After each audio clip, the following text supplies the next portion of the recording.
नमस्कार बच्चों, कक्षा 12वीं की केमिस्ट्री की इस क्लास में आपका स्वागत है। हमने अपनी पिछली कक्षाओं में हमारी पाठ्यपुस्तक की इकाई 2 के विलयन चैप्टर के कुछ पाठ्य बिंदुओं का अध्ययन किया। शेष पाठ्य बिंदुओं का अध्ययन हम आज करेंगे। तो हम विलयन के अंतर्गत आज पढ़ेंगे विलयन के अणुसंख्यक गुण या कॉलिगेटिव प्रॉपर्टीज। तो बच्चों, मैं आराधना खरे, व्याख्याता रसायन शास्त्र, शासकीय महात्मा गांधी उच्चतर माध्यमिक विद्यालय बरखेड़ा भेल भोपाल से। तो आज हम शुरू करते हैं। आज हम पढ़ेंगे सबसे पहले वाष्पदाब, वाष्पदाब अवनमन, क्वथनांक उन्नयन, हिमांक अवनमन और परासरण दाब। तो हम शुरू करते हैं कॉलिगेटिव प्रॉपर्टीज या अणुसंख्यक गुण। तो ये अणुसंख्यक गुण क्या हैं? विलयन के, जैसा नाम से पता लग रहा है, अणुसंख्यक गुण मतलब अणु की संख्या पर आधारित गुण। तो वही इसकी परिभाषा है। विलयन के वे गुण जो विलय के कणों की संख्या पर निर्भर करते हैं, विलयन के अणुसंख्यक गुण कहलाते हैं। मतलब किसी अणु में, किसी विलयन में अणुओं की जो संख्या होगी उसके आधार पर गुणों में जो परिवर्तन होगा वे कहलाएंगे अणुसंख्यक गुण या कॉलिगेटिव प्रॉपर्टीज। ये अणुसंख्यक गुण 4 प्रकार के होते हैं जिनका हम आज विस्तृत अध्ययन करेंगे। ये गुण हैं, पहला वाष्पदाब अवनमन या लोअरिंग ऑफ वेपर प्रेशर, दूसरा क्वथनांक उन्नयन एलिवेशन ऑफ बॉइलिंग पॉइंट, तीसरा हिमांक अवनमन या डिप्रेशन इन फ्रीजिंग पॉइंट और चौथा ऑस्मोटिक प्रेशर या परासरण दाब। तो अब हम इनका विस्तृत अध्ययन करते हैं। तो सबसे पहला अणुसंख्यक गुण है वाष्पदाब अवनमन। वाष्पदाब अवनमन को समझने के लिए पहले हमें समझना होगा कि वाष्पदाब क्या है। तो परिभाषा पहले देखिए हम वाष्पदाब या वेपर प्रेशर की।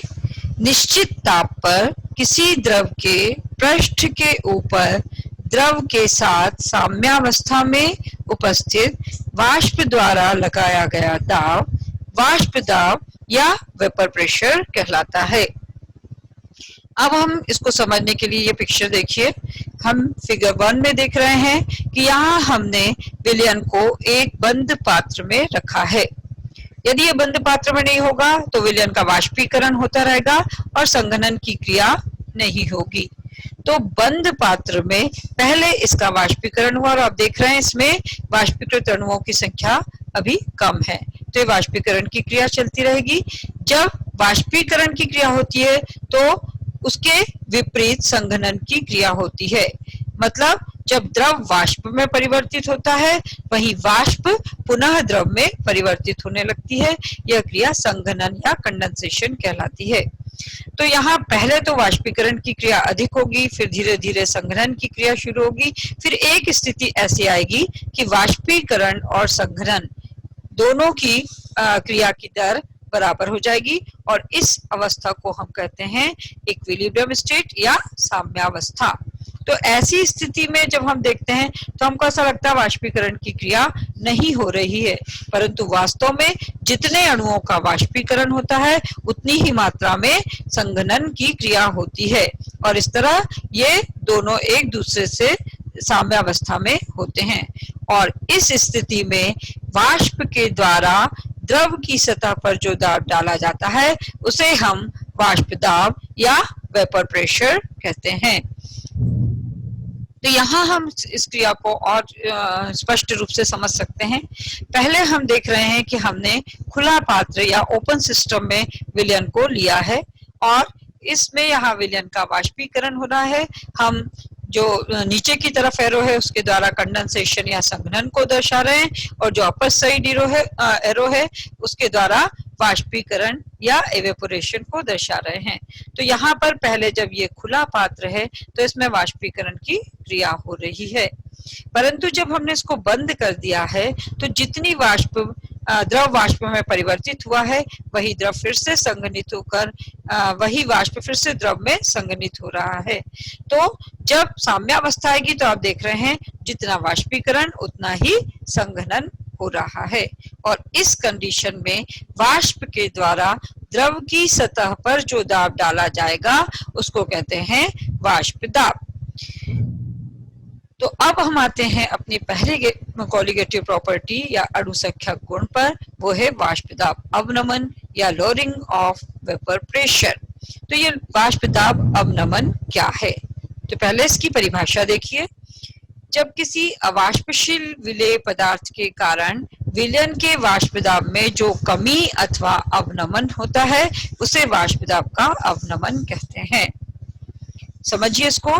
जब हम कोई विलयन लेते हैं, जब शुद्ध विलायक होता है तो उसका वाष्प दाब अधिक होता है, लेकिन जब हम उसमें विलायक में किसी अवाष्पशील विलेय पदार्थ को मिला देते हैं तो जो विलयन बनता है उसके वाष्प दाब में कमी आ जाती है, और इस कमी को हम कहते हैं वाष्प दाब अवनमन या लोअरिंग ऑफ वेपर प्रेशर।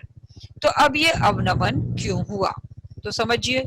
यहाँ पर जो हम फर्स्ट फिगर देख रहे हैं इसमें हम देख रहे हैं कि हमने शुद्ध विलायक प्योर सॉल्वेंट को लिया है और यहाँ इसका वाष्पीकरण हो रहा है, तो जो वाष्पीकृत अणुओं की संख्या है वो बहुत अधिक हमको दिखाई दे रही है। तो इस कारण इसका वाष्प दाब अधिक होगा क्योंकि अधिक वाष्प बन रही है। इसके विपरीत जब हमने इस विलायक में किसी विलेय को मिला दिया, किसी अवाष्पशील विलेय को मिला दिया, जो इस फिगर में हम देख रहे हैं ऑरेंज सर्कल के रूप में दिखाई दे रहे हैं, तो जब हम इसको मिला देते हैं तो देखिए इसकी सतह पर जो विलायक के अणुओं की संख्या थी वो कम हो गई है क्योंकि कुछ स्थान विलेय के अणुओं ने ग्रहण कर लिया है, और इस कारण क्या होगा, इसकी वाष्प जो है वो कम हो जाएगी, और क्योंकि वाष्पीकृत होने वाले अणुओं की संख्या कम हो गई है इसलिए इनका वाष्प दाब भी कम हो जाएगा। और इस तरह से अवाष्पशील विलेय को जब हमने इसमें मिलाया तो विलयन का वाष्प दाब शुद्ध विलायक के वाष्प दाब से कम हो गया, और इसी को हम कहते हैं वाष्प दाब अवनमन या लोअरिंग ऑफ वेपर प्रेशर। तो इस तरह से इस चित्र से हम इस अवनमन को समझ सकते हैं।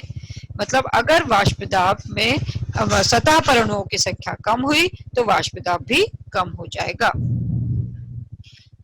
अगर आपने वाष्प दाब को स्पष्ट रूप से समझ लिया है तो आप इस चित्र के द्वारा इस प्रश्न को भी हल कर सकते हैं। यहाँ देखिए कि तीन हम पात्र देख रहे हैं ए बी सी, एक तीनों में हमने विलेय मिलाए हैं, अलग अलग प्रकार के विलेय को मिलाया है। अब अगर मैं इसमें पूछूं कि इसमें किसका वाष्प दाब सबसे ज्यादा कम होगा, तो आप देखेंगे कि इसमें सबसे ज्यादा वाष्प दाब कम होगा पात्र सी में, क्योंकि इसकी सतह पर जो विलेय के अणुओं की संख्या है वो सबसे अधिक है, और इस कारण विलायक के जो वाष्पीकृत होने वाले अणु हैं उनकी संख्या कम होगी, और कम होने के कारण इसके वाष्प दाब में भी कमी आएगी। तो इस तरह से आप समझ सकते हैं कि वाष्प दाब में कमी या वाष्प दाब में अवनमन क्या है।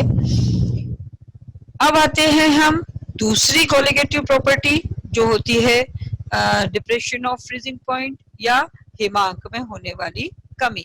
लेकिन हिमांक में कमी को हम जब पढ़ते हैं, हिमांक अवनमन को पढ़ते हैं, तो उसको समझने के पहले हमको समझना होगा हिमांक या फ्रीजिंग पॉइंट को। तो अब ये हिमांक या फ्रीजिंग पॉइंट क्या है? सामान्य तौर पर हम हिमांक कहते हैं जब कोई द्रव पदार्थ ठोस पदार्थ में या कोई पदार्थ जब जम जाता है, जैसे जल को हम जब फ्रिज में रखते हैं और वो जम जाता है, तो वह जब बहुत ठंडा मतलब 0 डिग्री सेल्सियस पर जल जम जाता है तो उसका हिमांक हुआ 0 डिग्री। तो इस तरह से किसी भी पदार्थ को जब द्रव अवस्था से वह ठोस अवस्था में परिवर्तित होता है या जमता है उसे हम उसका हिमांक कहते हैं। अब इसकी परिभाषा देखिए, वह ताप जिस पर पदार्थ की ठोस एवं द्रव प्रावस्था मतलब ठोस अवस्था और द्रव अवस्था एक साथ साम्यावस्था में होती है, जिससे कि उनका वाष्प ताप भी समान होता है, उसे हम कहते हैं हिमांक। मतलब वह ताप जिस पर कि उसकी द्रव और ठोस अवस्था दोनों साम्यावस्था में हो। जैसे अपने वाष्प दाब में पढ़ा था कि इसमें क्या था कि द्रव और वाष्प साम्यावस्था में थे, यहाँ पर क्या है ठोस जबकि ठोस और द्रव साम्यावस्था में हैं। और ऐसी स्थिति में जब ये दोनों साम्यावस्था में हैं तब पदार्थ जम जाएगा और इसको हम कहेंगे हिमांक या फ्रीजिंग पॉइंट। अब इसकी कॉलिगेटिव प्रॉपर्टीज जिसको हम कहते हैं हिमांक अवनमन। तो हिमांक अवनमन को हम कहेंगे डिप्रेशन ऑफ फ्रीजिंग पॉइंट। इसकी परिभाषा देखिए, जब किसी द्रव में अवाष्पशील विलेय पदार्थ को विलेय किया जाता है तो उसके हिमांक में कमी आती है। तो परिभाषा क्या बनेगी, किसी द्रव में अवाष्पशील पदार्थ विलेय करने पर उसके हिमांक में जो कमी अथवा अवनमन होता है उसे हिमांक अवनमन या डिप्रेशन ऑफ फ्रीजिंग पॉइंट कहते हैं। मतलब यदि हमने किसी विलयन में किसी विलेय को मिला दिया तो निश्चित है कि उसका वाष्प दाब कम हो जाएगा, और वाष्प दाब कम होगा तो क्या होगा, पदार्थ जल्दी जम जाएगा, और जल्दी जमा मतलब उसका हिमांक कम हो गया है, और हिमांक कम होने के हिमांक उसका कम हो जाएगा जिसे हम कहते हैं डिप्रेशन ऑफ फ्रीजिंग पॉइंट। अब हम इस फिगर से देखें कि हमने यहाँ पर 2 आइस क्यूब लिए और इस पर हमने जब नमक डाला तो हमने इसको दिखाया कि एक आइस क्यूब के ऊपर अम्ब्रेला है तो ये नमक इसके ऊपर नहीं आया और इसके हिमांक पर कोई फर्क नहीं पड़ा। लेकिन दूसरी ड्रॉप के ऊपर जो नमक गिर रहा है मतलब विलेय इसमें मिल रहा है तो उसके कारण उसके हिमांक में कमी आ गई, मतलब और कम ताप पर वो जमेगा तो इस टेम्परेचर पर वो पिघलना शुरू कर देगा। तो इस तरह से हम किसी भी द्रव में जब अवाष्पशील पदार्थ को विलेय करते हैं तो उसके हिमांक में कमी आती है और इसे हम कहते हैं डिप्रेशन ऑफ फ्रीजिंग पॉइंट या हिमांक अवनमन। तो ऐसा क्यों हो रहा है, तो ये परिभाषा हम फिर से देखें, जब किसी विलायक में अवाष्पशील पदार्थ मिलाया जाता है तो उसका वाष्प दाब कम हो जाता है। मतलब अवनमन का कारण क्या है कि उसका वाष्प दाब कम हो जाता है जिससे विलयन का हिमांक शुद्ध विलायक के हिमांक से कम हो जाता है। वाष्प दाब कम हुआ जिससे कि उसका फ्रीजिंग पॉइंट भी कम हो गया, और फ्रीजिंग पॉइंट कम हुआ तो उसका हिमांक भी उसका फ्रीजिंग पॉइंट कम हो गया, तो इस गुण को हम कहेंगे हिमांक अवनमन या डिप्रेशन ऑफ फ्रीजिंग पॉइंट। अब इसका फॉर्मूला हम देखेंगे, हिमांक अवनमन को डेल्टा टीएफ के द्वारा दर्शाया जाता है और ये मोलरता के समानुपाती होता है। और अगर हम समानुपाती का चिन्ह हटाएंगे एक पल लेंगे तो एक हमको कांस्टेंट लेना है, तो यहाँ जो ये KF है ये एक नियतांक है और स्मॉल m मोलिलिटी को दर्शा रहा है, जबकि डेल्टा TF हिमांक अवनमन है। अब यहाँ जो ये कांस्टेंट KF लिया है ये क्या है, मोलल हिमांक अवनमन स्थिरांक या इसको कहेंगे क्रायोस्कोपिक कांस्टेंट।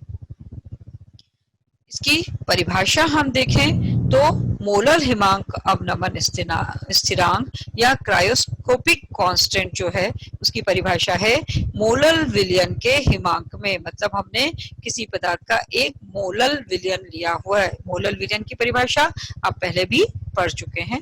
तो इसके हिमांक में जो कमी होती है उसे हम मोलल हिमांक स्थिरांक या KF कहते हैं। यहाँ हम समीकरण के द्वारा हिमांक अवनमन और आणविक द्रव्यमान और मोललता में संबंध हम देख रहे हैं। तो यहाँ पर हिमांक अवनमन बराबर जो हमने पहले फॉर्मूला देखा KF into M, M is molality, और मोलिलिटी किसके बराबर है, फॉर्मूला आप देख रहे हैं यहाँ पर कैपिटल M आणविक द्रव्यमान है, स्मॉल w जो है वो विलेय का द्रव्यमान है और कैपिटल W जो है वो विलायक का द्रव्यमान है। तो इस तरह से हम इस संबंध के द्वारा किसी पदार्थ का आणविक द्रव्यमान ज्ञात कर सकते हैं।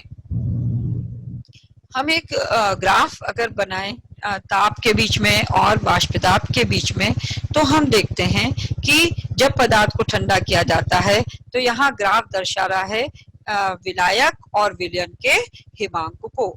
तो यहाँ आप देख रहे हैं कि जो विलयन है उसका हिमांक कम है और जो शुद्ध विलायक है उसका हिमांक अधिक है। मतलब जब हमने शुद्ध विलायक में विलेय को मिलाया, विलयन बनाया, तो उसका हिमांक कम हो गया है, और इन दोनों के ताप के बीच में जो डिफरेंस है उसे हम कहते हैं हिमांक अवनमन या डेल्टा TF। यहाँ पर T0F जो किसको दर्शा रहा है, शुद्ध विलायक के हिमांक को, और TF दर्शा रहा है विलयन के हिमांक को, और इन दोनों का जो डिफरेंस है वो है हिमांक अवनमन। आप देख रहे हैं हिमांक में कमी हो रही है। तो इस तरह हम इस ग्राफ के द्वारा हिमांक अवनमन को समझ सकते हैं। हिमांक अवनमन का हम अपने दैनिक जीवन में उपयोग करते हैं, खासकर ठंडे जगह पर, जहां पर कि जब टेम्परेचर माइनस में चला जाता है, बहुत कम टेम्परेचर हो जाता है और जिससे कि जो जल है वह बर्फ में परिवर्तित होने लगता है। तो ठंडे प्रदेशों में सड़कों पर भी बर्फ जम जाती है जब बहुत अधिक ठंड होती है, और जिससे कि यातायात भी प्रभावित होता है। तो यहाँ यातायात को चलाने के लिए बर्फ को हटाना जरूरी होता है। तो बर्फ को हटाने के लिए सड़कों पर नमक या कैल्शियम क्लोराइड को डाला जाता है। इसे डालने से क्या होगा, इसका हिमांक कम हो जाएगा। तो जो बर्फ 0 डिग्री सेल्सियस टेम्परेचर उस पर जमी है, हमने उस पर नमक डाल दिया तो इसका हिमांक कम हो गया, मतलब बर्फ और अधिक कम ताप पर जमेगी, और इस तरह से 0 डिग्री अगर टेम्परेचर है तो बर्फ पिघल जाएगी और उसको आसानी से हटाया जा सकेगा। तो इस तरह से हिमांक अवनमन का उपयोग हम अपने दैनिक जीवन में करते हैं। ऐसे पदार्थ जो कि हिमांक में कमी लाते हैं उन्हें हम हिमरोधी या एंटीफ्रिज कहते हैं। तो यहाँ हमने जो नमक मिलाया है वो यहाँ एंटीफ्रिज का काम कर रहा है। तो इस तरह से है हिमरोधी या एंटीफ्रिज वो पदार्थ हैं जो हिमांक में कमी लाते हैं। अब इसका एक उपयोग तो आपने देख लिया कि सड़कों पर जब हम नमक डालते हैं तो उसका हिमांक, बर्फ का हिमांक कम हो जाता है। इसके विपरीत और हम अगर इसको उदाहरण देखें तो ठंडे प्रदेशों में कारों के रेडिएटर में जल का प्रयोग किया जाता है।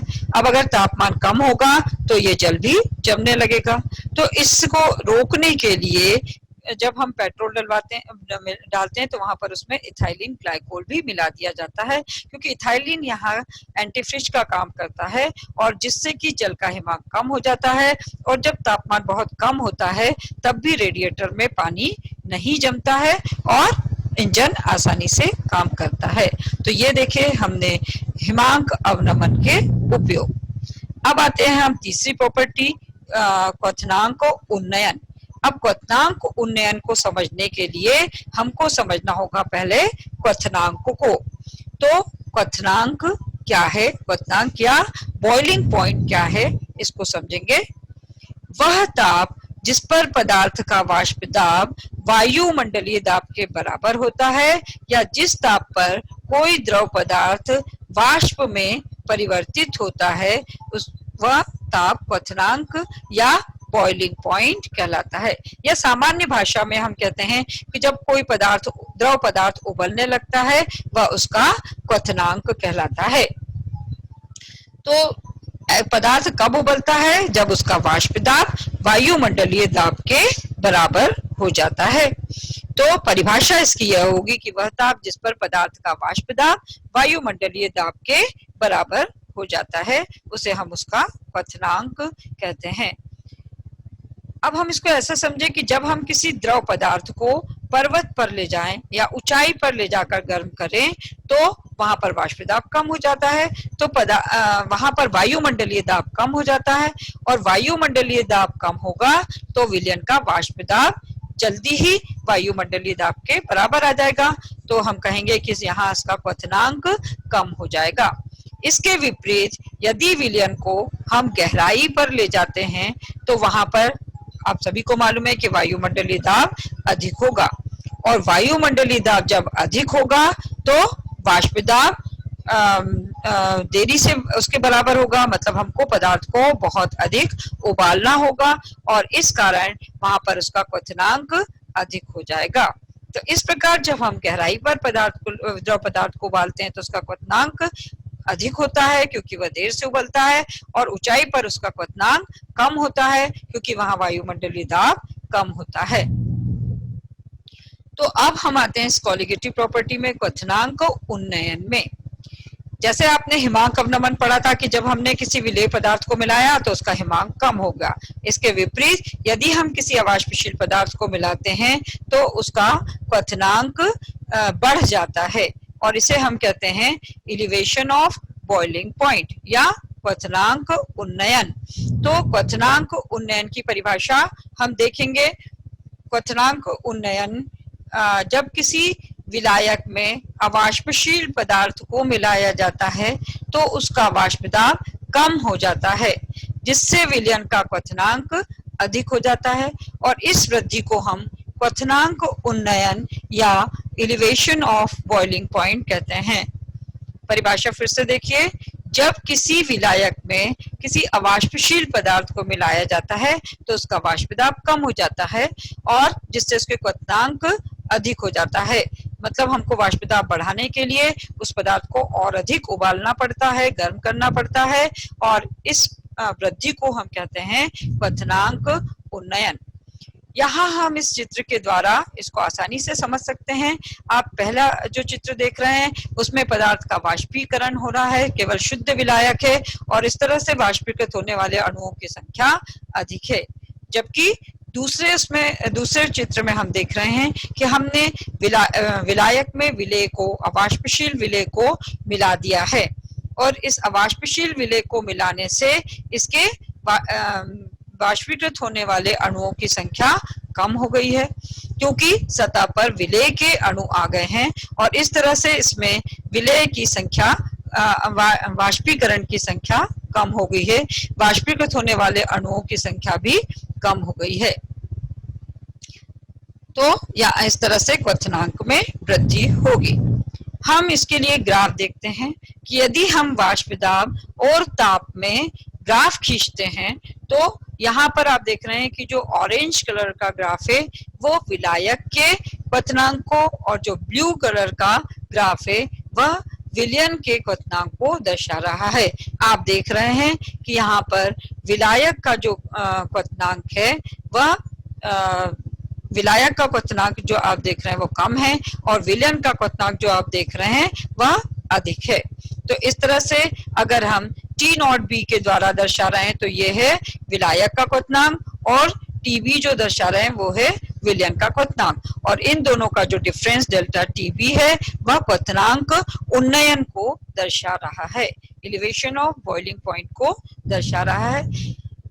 यदि हम T नॉट B को शुद्ध विलायक का क्वथनांक कहें और TB को विलयन का क्वथनांक कहें तो क्वथनांक उन्नयन को इस सूत्र के द्वारा दर्शाया जा सकता है, delta TB is equal to TB minus T naught B।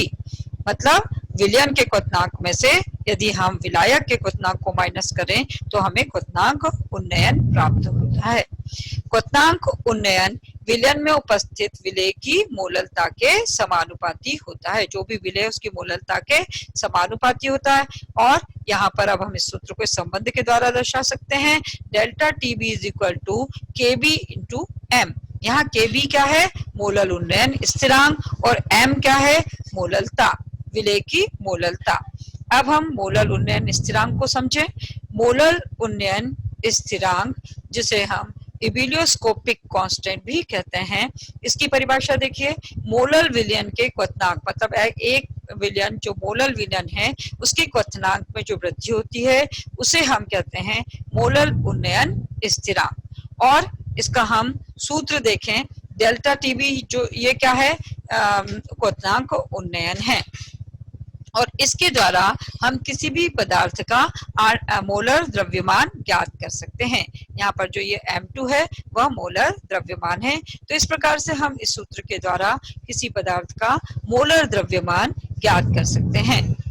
अब आते हैं हम लास्ट कॉलिगेटिव प्रॉपर्टी परासरण पर। परासरण या ऑस्मोसिस, परासरण आप इस शब्द से पहले भी परिचित हैं, आपने पिछली कक्षाओं में इसके बारे में पढ़ा है। तो परासरण देखिए, परासरण कब होता है? जब हम दो विलायक और विलयन को अर्धपारगम्य झिल्ली से पृथक करें, या दो अलग अलग सांद्रता वाले विलयनों को अर्धपारगम्य झिल्ली से पृथक करें। तो ऐसी स्थिति में विलायक के कण कम सांद्र विलयन से अधिक सांद्र विलयन की ओर गति करते हैं, और इस क्रिया को हम कहते हैं परासरण। यहाँ पर आपने देखा ये विलायक है, ये विलयन है, और ये बीच में अर्धपारगम्य झिल्ली है। अर्धपारगम्य झिल्ली मतलब वह झिल्ली जिसमें से केवल विलायक के कण आर पार जाते हैं लेकिन विलेय के नहीं जाते, ऐसी झिल्ली को हम अर्धपारगम्य झिल्ली कहते हैं। यह अर्धपारगम्य झिल्ली जैविक झिल्ली भी हो सकती है, जो कि पादप या जंतु कोशिकाएं होती हैं, या फिर रासायनिक झिल्ली होती है, जैसे पोटेशियम फेरोसाइनाइड की झिल्ली, उसको हम रासायनिक झिल्ली कहते हैं, और ये अर्धपारगम्य झिल्ली की तरह ही कार्य करती है। तो इस तरह से परासरण की अगर हम परिभाषा देखें तो परासरण वह क्रिया है जिसमें अर्धपारगम्य झिल्ली द्वारा पृथक किए गए विभिन्न सांद्रता वाले दो घोलों या दो विलयन में जल अथवा किसी विलायक के अणुओं का विसरण कम सांद्रता वाले घोल से अधिक सांद्रता वाले घोल की ओर होता है। मतलब जब हमने दो विलयन अलग अलग अर्धपारगम्य झिल्ली से पृथक किए हैं तो विलायक के कण कम सांद्र विलयन से अधिक सांद्र विलयन की ओर गमन करेंगे और इस क्रिया को हम कहते हैं परासरण। तो यहाँ विलायक कहाँ से चलेगा? जहां विलायक की मात्रा ज्यादा होगी वहां से वह उस दिशा में चलेगा जहां विलायक की मात्रा कम होगी। मतलब कम सांद्र विलयन से अधिक सांद्र विलयन की ओर विलायक के कण चलते हैं और यह क्रिया परासरण कहलाती है। परासरण दो प्रकार के होते हैं, अंतः परासरण और बाह्य परासरण। आप इस क्रिया से परिचित होंगे, फिर भी हम इसका एक रिवीजन कर लेते हैं। अंतः परासरण मतलब एंडोऑस्मोसिस। आपने देखा होगा कि जब हम किशमिश को पानी में रख देते हैं तो वो फूल जाती है। कारण क्या है? किशमिश के अंदर का विलयन सांद्र है और बाहर का विलयन तनु है। तो क्या होगा? विलायक के कण मतलब पानी किशमिश के अंदर प्रवेश करेंगे तो किशमिश फूल जाएगी और यह क्रिया कहलाएगी एंडोऑस्मोसिस या अंतः परासरण। इसके विपरीत वही किशमिश अगर हम चाशनी में रख देते हैं तो यह किशमिश क्या होगी? सिकुड़ जाएगी, श्रिंक हो जाएगी। कारण क्या है कि यहाँ पर जब किशमिश के अंदर का विलयन बाहर के विलयन की तुलना में तनु है और क्या होगा? उसके अंदर जो जल है वो बाहर की ओर जाने लगेगा और इस तरह से किशमिश सिकुड़ जाएगी। तो यह एग्जाम्पल है एक्सोऑस्मोसिस का या बही परासरण का। तो इस तरह से परासरण के दो प्रकार होते हैं, एक होता है एंडोऑस्मोसिस और एक होता है एक्सोऑस्मोसिस। यहाँ आप देख रहे हैं कि किशमिश जब जल में रखी तो फूल गई, लेकिन चाशनी में रखी तो वह सिकुड़ जाती है। यहाँ हम इस चित्र के द्वारा परासरण को और अधिक रूप से स्पष्ट कर सकते हैं। यहाँ आप देख रहे हैं कि ये विलयन है और ये विलायक है और इस तरह से विलायक का जो सांद्रता है वह लोअर कॉन्सेंट्रेशन पर है, कम सांद्रता पर है। ये विलयन कम सांद्र है और जो विलयन है जिसमें विलय घुला है उसकी सांद्रता अधिक है और इसको हमने अर्धपारगम्य झिल्ली के द्वारा पृथक किया है। तो ऐसी स्थिति में विलायक के कण विलयन में प्रवेश करेंगे क्योंकि जो विलायक है वो कम सांद्र है और विलयन की सांद्रता विलायक की तुलना में अधिक है।